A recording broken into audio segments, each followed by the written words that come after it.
आपको बता दें इस वक्त की बड़ी खबर, सफीदों की सड़कों पर आवारा पशुओं का आतंक। देर रात बाइक सवार को पशुओं ने निशाना बनाया। आवारा पशु और बाइक सवार के बीच जंग छिड़ी।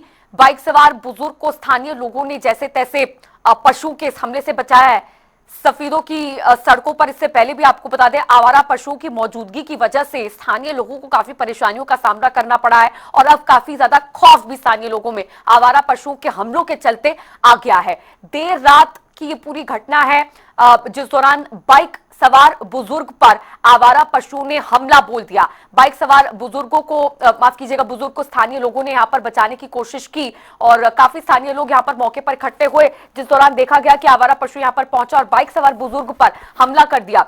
जैसे तैसे कड़ी मशक्कत के बाद इस बुजुर्ग को स्थानीय लोगों ने आवारा पशु के हमले से बचाया और काफी चोटें बुजुर्ग को आई हैं आवारा पशु के हमले की वजह से। लेकिन आपको बता दें ये पहली घटना नहीं है जब आवारा पशुओं की वजह से इस तरह की कठिनाइयों का और समस्याओं का, परेशानियों का सामना स्थानीय लोगों को करना पड़ रहा है। इससे पहले भी कई बार आवारा पशुओं के हमले से ग्रसित स्थानीय लोग रह चुके हैं, हो चुके हैं और एक बार फिर से ये घटना जींद के सफीदों से सामने आई है। आपको बता दें आवारा पशु ने बाइक सवार बुजुर्ग पर हमला किया है और गंभीर चोटें इस आवारा पशु के हमले के कारण बुजुर्ग को आई है। लेकिन गनीमत रही कि यहां पर तत्काल मौके पर कुछ लोग जो पास से गुजर रहे थे और स्थानीय लोग वो वहां पर पहुंचे और मदद का हाथ बढ़ाते हुए इस बाइक सवार बुजुर्ग को आवारा पशु के हमले से स्थानीय लोगों ने बचाया है। फिलहाल आपको बता दें कि कई चोटें आवारा पशु के हमले की वजह से इस बुजुर्ग बाइक सवार को आई है,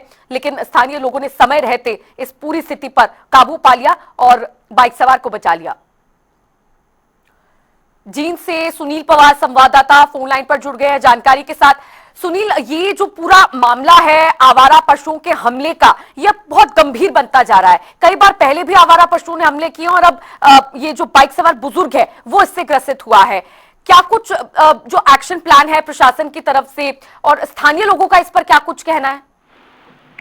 जी बिल्कुल तीसा जी, एक बार पहले ये बता दें कि जो आवारा पशु हैं उसका सबसे बड़ा कारण ये भी है कि जो गांव के लोग होते हैं, अभी जिस प्रकार से गेहूं का जो कार्य चला हुआ था और ऐसे में जो फसलों को बचाने के लिए किसानों ने उन आवारा पशुओं को ट्रालियों में बंद करके उनको सड़कों पर छोड़ गए, जिसके कारण कहीं ना कहीं वो कॉलोनियों में इधर उधर भटकते रहते हैं और ऐसे में ही जो आमजन कहीं ना कहीं देर रात को अपने घरों की तरफ निकलते हैं तो उनको वो शिकार बनाते हैं। ऐसी ही घटना एक स्पीडो में सामने आई है। कल देर रात की घटना बताई जा रही है जब एक बुजुर्ग अपने काम को निपटाकर देर रात को घर की तरफ आ रहा था तो सामने से एक आवारा सांड आया और उसने उस बाइक सवार को घेरने का काम किया। जब उसने अपने आप को बचाने की कोशिश की तो उस सांड ने उसके ऊपर हमला कर दिया और काफी शोर मचाए जाने के बाद जब आमजन इकट्ठा हुए तो उन्होंने सांड को हटाने की कोशिश की, लेकिन जो सांड है वो ज्यादा अग्रेसिव हो गया और कहीं ना कहीं वो बुजुर्ग पर लगातार हमला करता रहा। लेकिन जो लोग थे उन्होंने पानी की बौछार है वो सांड पर की और जो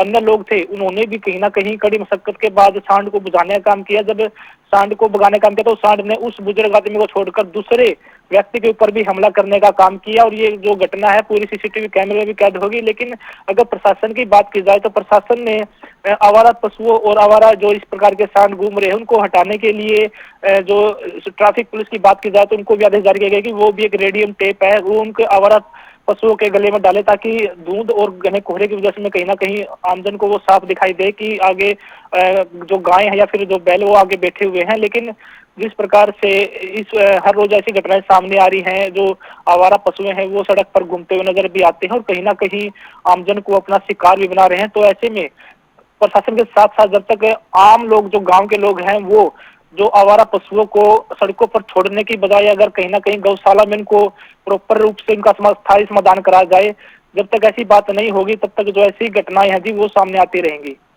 सुनील, प्रशासन ने और ट्रैफिक पुलिस ने मिलकर जो भी उपाय और इस समस्या से बचने के लिए जो चीजें सोची हैं वो फिलहाल नाकाफी साबित हो रही हैं, क्योंकि रोज ऐसी खबरें आवारा पशुओं के हमले की सामने आ रही हैं। कुछ तस्वीरें अभी हम फिलहाल टेलीविजन स्क्रीन पर दर्शकों को दिखा भी रहे हैं। तो ये समय है कि इस मामले पर, इस विवाद से संबंधित कोई ठोस कदम उठाया जाए ताकि जो लोग हैं, स्थानीय लोग हैं, वो इन हमलों से बच सके। जी बिल्कुल, परिवार का भी कहना है कि इन आवारा पशुओं को लेकर काफी बार प्रशासन को भी चेताया गया है कि ऐसे कॉलोनियों में जो आवारा पशु हैं वो गुजरते रहते हैं और आमजन को अपना शिकार बनाते हैं। लेकिन जो प्रशासन की बात की जाए तो प्रशासन भी समय रहते हुए जो आवारा पशु हैं उनको सड़कों से हटाकर कहीं न कहीं जो गौशालाएं हैं वहां पर भेजना काम करते हैं। लेकिन जो आस-पास के जो गाँव के लोग होते हैं वो कहीं न कहीं अपनी फसलों को बचाने के लिए जो आवारा पशु गाँव में घूमते हैं उनको सड़कों पर छोड़ जाते हैं और वो कहीं न कहीं बड़ा हादसे का कारण बनते हैं। और हर रोज ऐसे ही जो सड़क हादसे हैं वो भी दिखाई देते हैं। लेकिन जब तक कि कहीं न कहीं जो गाँव के लोग हैं उनके अंदर अवेयरनेस जो नहीं होगी और जो कहीं न कहीं जो प्रशासन है वो गाँव के लोगों को जब तक नहीं समझा पाएगा अच्छे प्रकार से तब तक जो ऐसी घटनाएं हैं जी वो ऐसे ही सामने आती रहेंगी। और आमजन भी कहीं न कहीं घटनाओं को लेकर काफी परेशान हो चुके हैं। जो आवारा पशु हैं कभी बड़े बूढ़े लोगों को शिकार बनाते हैं तो कभी बच्चों को भी वो अपना शिकार बना लेते हैं। ऐसे में कहीं न कहीं लोगों का घरों से बाहर निकलना बड़ा मुश्किल हो गया है और उसको लेकर आमजनों ने प्रशासन को काफी बार भी इस घटना को लेकर भी जताया गया है। लेकिन प्रशासन की तरफ से कार्रवाई जरूर होती है। लेकिन जो आम गांव के लोग होते हैं वो ही आवारा पशुओं को भी सड़कों पर छोड़ कर जाते हैं और उनकी वजह से ये हादसा होता है। फिलहाल अभी बुजुर्ग की जो बात की जाए तो उसकी जो कंडीशन है वो ठीक है लेकिन उसको काफी चोटें आई हैं क्योंकि सड़क पर जिस प्रकार से आवारा सांड में उसको अपना निशाना बना उसके बाद से कहीं ना कहीं उसके जो पैर हैं वो भी काफी छिल गए थे और उसके काफी चोटें भी आई थी। लेकिन अभी जो बुजुर्ग है उसकी हालत ठीक है। चलिए ठीक है, धन्यवाद सुनील पवार इस जानकारी के लिए।